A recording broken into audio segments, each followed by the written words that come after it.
Hello everyone, आज हम बात करने वाले हैं अपने नेक्स्ट 20 वर्ड। अभी तक हमने ए से टोटल 80 वर्ड वो भी ट्रिक से सीखे हैं। आज हम इसमें नेक्स्ट 20 वर्ड सीखेंगे। अगर दोस्तों आपको हमारी ट्रिक अच्छी लग रही हो तो चैनल को जरूर सब्सक्राइब करिएगा, शेयर करिएगा, लाइक करिएगा। ठीक है, हम देखते हैं अब अपने नेक्स्ट 20 वर्ड। तो हमारे जो आज का वर्ड है एडोर्न। एडोर्न होता है और एक इसी से रिलेटेड एकदम सेम टू सेम होता है ADORE। इसका मतलब होता है लाड प्यार करना। ठीक है, तो इसको अगर आप याद कर सकते हैं सिमिलर करके तो याद कर लीजिए, नहीं तो मैं थोड़ा सा हिंट दे रहा हूँ कि एक एक डोर को, इसको डोर पड़िएगा, एक एक डोर को ना दिवाली पर सजाया जाता है। एक एक डोर को ना दिवाली पर सजाया जाता है, ऐसे याद करिएगा। और इसको याद करिएगा, एक डोर पे जो बच्चा है ना उसको लाड प्यार की जरूरत है। अगर आप घर में किसी बच्चे को मारते तो वह जाकर अपने चौखट पे बैठकर रोने लगता है, तो बाद में बड़े बुजुर्ग या घर का कोई बड़ा सदस्य आकर उसे थोड़ा सा बहलाता फुसलाता है और लाड प्यार करके उसे मनाता है। तो ऐसे बस कहानी की मिलाकर याद करिएगा, याद हो जाएगा। देखिए, इसी का मतलब होता है ADORE। एडोर का मतलब होता है लाड प्यार करना, और इसका सिनोनिम्स होता है लव या चेरिश। इसका एंटोनिम्स होता है अभोर या ओबिमिनेट। ठीक है, इसको मैंने आपको बताया था कि एक जो है भोर में जो आपको जगाए, बार बार भोर में आपको आकर जगा दे। भोर में अच्छी नींद लगती है और उसी समय कोई आपका गार्जियन या कोई भी सुबह आपका दोस्त सुबह फोन करके आपको जगा रहा है तो आप उसे घृणा करने, नफरत करने लगेंगे कि सुबह फोन करके जगा देता है। ठीक है, और इसको मैंने आपको बताया था कि अबोमिनेट, अब्बो इसको मैंने बताया था कि मिनेट MINAT। मिनट मतलब इसको मिनट करिएगा। मिनट मान लें मैंने आपको एक वर्ड पे 5 मिनट लेकर समझाया, लेकिन आपने उस वर्ड को तब तक भी नहीं सीख पाए, तो कहेगा मैं अब आपसे एबोमिनेट कर रहा हूँ। मतलब आप भी इतने गधे हैं कि मैं आपको मैंने 5 मिनट दिया लेकिन फिर भी आप नहीं सीख पाए, तो मैं आपसे एबोमिनेट कर रहा हूँ, नफरत कर रहा हूँ, घृणा कर रहा हूँ, बस याद करने के पर्पज से। नेक्स्ट है एंग्विश। एंग्विश का मतलब होता है गहरी पीड़ा या वेदना। इसको याद करेंगे कि अंगा, इसको करेंगे अंगा मतलब कुछ नहीं होता है ना, अंगा मतलब कुछ नहीं। तो इसको हम देखिए पढ़ रहे हैं तो एंग्विशर है, एंग्विश यानी अंगा। यानी मान लीजिए आप पढ़ने में आपका कोई जैसे बच्चा है वो काफ़ी अंगा है, यानी उससे कुछ नहीं आता, बहुत स्लो समझ में आता है उसको। तो अगर आपका बच्चा पढ़ने में अंगा है, तो ऐसे कंडीशन मानिएगा कि अगर आपका बच्चा पढ़ने में अंगा है तो आप उसे कुछ समझ में नहीं आ रहा जल्दी, तो आपको बहुत पीड़ा होगी कि मेरे बच्चे को कुछ समझ नहीं आ रहा, मुझे कुछ तो करना चाहिए। ऐसे क्या आता है, ऐसी गहरी पीड़ा होती है, आपको कष्ट होता है। अगर आपका पीछा पढ़ने में अंगा है तो आपको कष्ट होगा, पीड़ा होगा। इसका सिनोनिम्स है एगोनी या ग्रीफ। इसका एंटोनिम्स होगा ब्लिस या हैप्पीनेस। एग्जाम्पल देख लेते हैं। He cried out in anguish when he lost the football game. जब वह फुटबॉल गेम हार गया तो उसे बहुत कष्ट हुआ है। नेक्स्ट है अरोमा। अरोमा मतलब होता है खुशबू या सुगंध। अरोमा का एक सेंट आता है। ठीक है, अरोमा का एक सेंट आता है, अरोमा का सेंट आता है जिसकी खुशबू काफ़ी अच्छी होती है। तो आप ऐसे याद करेंगे कि अरोमा का एक सेंट आता है, काफ़ी पॉपुलर ब्रांड है। इसका सिनोनिम्स है फ्रेग्रेंस या परफ्यूम। इसका एंटोनिम्स है स्टेंच या स्टिंक। इसका example a delicious aroma was coming from the kitchen. Kitchen से बहुत ही अच्छी खुशबू आ रही थी।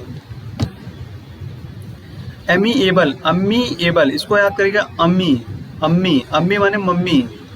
ठीक है, अम्मी से अम्मीएबल। ठीक है, अम्मी आपकी क्या है, मिलनसार है, मैत्रीपूर्ण है। जैसे आपके कोई दोस्त अगर घर पे आ जाते हैं तो क्या आपकी मम्मी मार के भगा देती हैं? नहीं ना, तो क्या वो भी उनकी काफ़ी अच्छी फ्रेंड बन जाती हैं।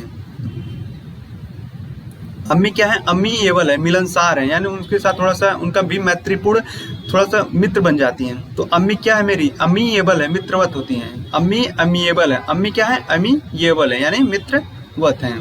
सिनोनिम्स है फ्रेंडली या कॉर्डियल। इसका एंटोनिम्स है अनफ्रेंडली या डिसएग्रीएबल। नेक्स्ट है एमनेस्टी। एमनेस्टी मीन्स होता है सार्वजनिक क्षमादान। जिसमें क्या कि सभी लोग ने मिलकर क्षमा कर दिया। An official statement that allow people who have been put in a prison for crime against the state to go free। इसका मतलब होता है कि सार्वजनिक क्षमादान, ऑफिशियली किसी को क्षमा कर दिया जाए, उसके लिए कहते हैं। अब आप इसको कैसे याद करेंगे वो मैं बता रहा हूँ। इसमें आप दो वर्ड देखेंगे, एक होता है अमन, अमन साउंड आ रहा है, अमन, ठीक है, और एक साउंड आ रहा है एमनेस्टी। एमनेस्टी या तो यूनिवर्सिटी, एमनेस्टी यानी यूनिवर्सिटी, एमनेस्टी मतलब यूनिवर्सिटी। आप ऐसे रिलेट करेंगे कि यूनिवर्सिटी है और यूनिवर्सिटी में एक अमन नाम का लड़का पढ़ रहा है, यूनिवर्सिटी में अमन नाम का लड़का पढ़ रहा है और अमन ने कुछ ऐसे कार्य कर दिए जो क्षमा योग्य नहीं है, लेकिन फिर भी वहाँ के टीचरों ने कुछ सोच समझकर उसे क्या किया, सभी लोगों ने उसे क्षमा किया, यानी वो क्षमा योग्य नहीं था लेकिन फिर भी सभी ने उसे क्षमा किया है। तो अमन को यूनिवर्सिटी ने क्या किया, सार्वजनिक क्षमादान दिया। अमन को यूनिवर्सिटी वालों ने क्या किया, क्षमा किया। अमन को यूनिवर्सिटी वालों ने एमनेस्टी किया है, क्षमा कर दिया। अमन को यूनिवर्सिटी वालों ने एमनेस्टी किया, क्षमा कर दिया। अमन को यूनिवर्सिटी वालों ने क्षमा कर दिया, ठीक है। अब इसका सिनोनिम्स पार्डन होता है और फॉरगिवनेस होता है। इसका एंटोनिम्स होता है पेनाल्टी या पनिशमेंट। अब नेक्स्ट वर्ड है एवियरी। एवियरी मीन्स होता है पक्षीशाला, जहाँ पे पक्षियाँ रखी जाती हैं, और एक होता है एपियरी, APIARY। एपियरी मतलब होता है मधुमक्खी शाला, ठीक है, जहाँ पे मधुमक्खी पालन होता है उसे एपियरी कहा जाता है, और जहाँ पे पक्षी रहते हैं वहाँ पे उसे एवियरी कहा जाता है। देखिए इसमें एवियरी और एपियरी V और P का अंतर है, तो आप इसे याद कर लीजिएगा, काफ़ी रिलेटेड वर्ड हैं और इसे आप तो थोड़ा डिफ्रेंशिएट करके याद करिएगा। इसका सिनोनिम्स है बर्ड हाउस या वोलरी। इसका एग्जाम्पल है the zoo has a new outdoor aviary. Next है कि एसिडुअस। एसिडुअस, एसिडुअस मीन्स होता है मेहनती, काफ़ी मेहनत करने वाला। अब इसे हम कैसे याद करेंगे, देखिए यहाँ पे लिखा 80, ठीक है, 80, और डुअस को कहते हैं डंबल। जो 80 किलो के डंबल को उठाता है काफ़ी एसिडुअस है। जो 80 किलो के डंबल को उठाता है वो एसिडुअस है, काफ़ी मेहनती है। जो 80 किलो के डंबल को उठाता है वो एसिडुअस है, एसिडुअस है यानी मेहनती है। सिनोनिम्स हो गया इंडस्ट्रियस या लेबोरियस। इसका एंटोनिम्स आइडल या inactive. She was an assiduous in her duty. अब हम नेक्स्ट देखते हैं, हमारा नेक्स्ट वर्ड है एल्वरिंग। एल्वरिंग मीन्स होता है लुभावना या मोहक। तो यह सभी को पता होगा कि इसको हम कैसे याद करें। इसमें देखिए अल्लू नाम आ रहा है, अल्लू। अल्लू अर्जुन की मूवी सभी लोग देखते हैं। अल्लू अर्जुन की मूवी काफ़ी सबको लुभाती है, तो इसे याद करिएगा अल्लू अर्जुन की जो मूवी है वो सबको एल्वरिंग करती है, लुभाती है। अल्लू अर्जुन की मूवी सभी को एल्वरिंग करती है यानी लुभाती है। इसका सिनोनिम्स होगा चार्मिंग या इंटिसिंग। इसका एंटोनिम है repulsive. She was wearing a most alluring dress at a Sam's dinner party. उन्होंने सैम के डिनर पार्टी पर काफ़ी अच्छी या लुभावनी ड्रेस पहनी थी। अब नेक्स्ट है एम्पल। एम्पल मीन्स होता है प्रचुर या पर्याप्त या अधिक मात्रा में, यानी बहुत सारे, मतलब कि पर्याप्त यानी आवश्यकता से अधिक। तो अब यहाँ पे क्या करेंगे, एम्पल को हम याद करेंगे टेम्पल से, तो हम इसको टेम्पल से याद करेंगे। अब आपको पता है कि भारत देश में जो है टेम्पल की मात्रा कितनी एम्पल है, टेम्पल की मात्रा भारत में कितनी एम्पल है, पर्याप्त है। हर एक गली और चौराहे पर आपको एक टेम्पल जरूर मिलेंगे। तो टेम्पल की मात्रा भारत देश में एम्पल में है, टेम्पल की मात्रा एम्पल है, टेम्पल की मात्रा एम्पल है, ऐसे याद करिएगा temple ample, temple ample, temple ample. जब आप टेम्पल जाइएगा तो आप इस वर्ड को याद करिएगा एम्पल, टेम्पल एम्पल। इसका सिनोनिम्स है एबंडेंट या कोपियस। इसका एंटोनिम्स है meagre. This is an ample evidence that climate pattern are changing. Next है ऑर्डर, ऑर्डर, ऑर्डर इसको पढ़ेंगे। इसका निमोनिक्स जो आपका प्रोनाउंसिएशन है उसको आप देखिएगा। मैं आपको याद करने के लिए थोड़ा सा बस याद करवाने के लिए कर रहा हूँ, ताकि आप एग्जाम में क्वालिफाई कर लीजिए, उसके बाद अपना प्रोनाउंसिएशन सही करते रहिएगा। ऑर्डर, ऑर्डर को मतलब होता है, इसका मतलब होता है उत्सुक, इसका मतलब होता है उत्सुक, काफी उत्सुक, कोई भी काम करने के लिए तुरंत उत्सुक हो जाए। तो देखिए ऑर्डर, इसको करिए ऑर्डर, ORDER, ऑर्डर देने के लिए लोग कितने उत्सुक होते हैं, काम नहीं करना चाहेंगे, बस अगर कुछ कहना होगा, किसी को ऑर्डर देना होगा तो तुरंत उठ के ऑर्डर दे देंगे कि ये कर दो वो कर दो, यानी ऑर्डर देने के लिए काफी उत्सुक होते हैं। ऑर्डर देने के लिए कोई भी बहुत ही उत्सुक होता है। ऑर्डर, ऑर्डर मतलब उत्सुक, ठीक है। इसका सिनोनिम होता है फैशन या जील, इसका एंटोनिम होता है अपैथी या इनडिफरेंस। इसका example, his revolutionary order was an example to his follower. Next है आर्टिकुलेट, आर्टिकुलेट मीन्स होता है स्पष्ट, यानी साफ लफ्जों में एकदम कि सीधा सीधा कह देना, स्पष्ट हो एकदम। तो हम इसे याद कैसे करेंगे कि इसको हम याद करेंगे, आरती लिखेंगे, आरती। इसको हम कहेंगे कुल, मतलब फुल, पूरा। इसको एट मीन्स खाना। जैसे आरती को, मतलब जैसे आरती एक बच्ची है, आरती को टिफिन दिया जाता है स्कूल, उसकी मम्मी देती है। तो जब वो कभी कभी खाना नहीं खाती तो वो घर पे लेती है और रास्ते में ही फेंक देती है। तो वो क्या करती है, आरती कुल एट, आरती कुल खा गए तुम, तो आरती कहती है हाँ मैंने कुल खा लिया। वो सीधा सीधा करती है बिना डरे हुए कि हाँ मैंने कुल खा लिया, स्पष्ट करती है, लेकिन वो खाती नहीं है। तो इसको याद करिए, आरती कुल एट, आरती कुल एट, आरती कुल एट खा गई तो उन्होंने सीधा सीधा कहा हाँ मैं कुल खा गई। आरती कुल एट, आरती कुल एट कर गई तो इसने स्पष्ट किया कि हाँ मैंने कुल खा लिया। आरती कुल एट, तो आरती कुल एट मीन्स होता है स्पष्ट। सिनोनिम्स होता है फ्लुएंट या क्लियर, इसका एंटोनिम्स होता है इन आर्टिकुलेट या अनक्लियर। नेक्स्ट है एटोन, एटोन एक, इसको याद करेंगे एक, इसको कहेंगे टोन। तो सबसे पहले मैं बता दूं इसका मतलब क्या होता है। इसका मतलब होता है पश्चाताप करना, इसका मतलब पश्चाताप करना, ठीक है। जैसे टोन मतलब कोई वाक्य है, जैसे कोई बोली हो गया, इसको हम कहेंगे टोन, मतलब एक टोन बोलना। एक टोन मतलब बोलना, जैसे मान लीजिए कि आपने अपने घर में किसी बड़े के साथ कोई एक टोन बोल दिया, यानी उनके साथ थोड़ा सा बहस कर ली, तो आपको बाद में क्या हुआ, पश्चाताप हो कि एक टोन जो मैंने ये बोला उसके लिए आपको क्या हुआ, पश्चाताप हुआ। एक टोन यानी ये जो मैंने बोल दिया उसके लिए आपको पश्चाताप हुआ कि मुझे अपने मम्मी पापा से ऐसे बात नहीं करनी चाहिए थी, इस टोन में बात नहीं करनी चाहिए थी, एक टोन मुझे ऐसा नहीं बोलना चाहिए था। ऐसा इसको आप रिलेट करके याद करिएगा। सिनोनिम में एक्सपिएट या रिपेंट, इसका एंटोनिम डिसएग्री या स्पॉइल करना।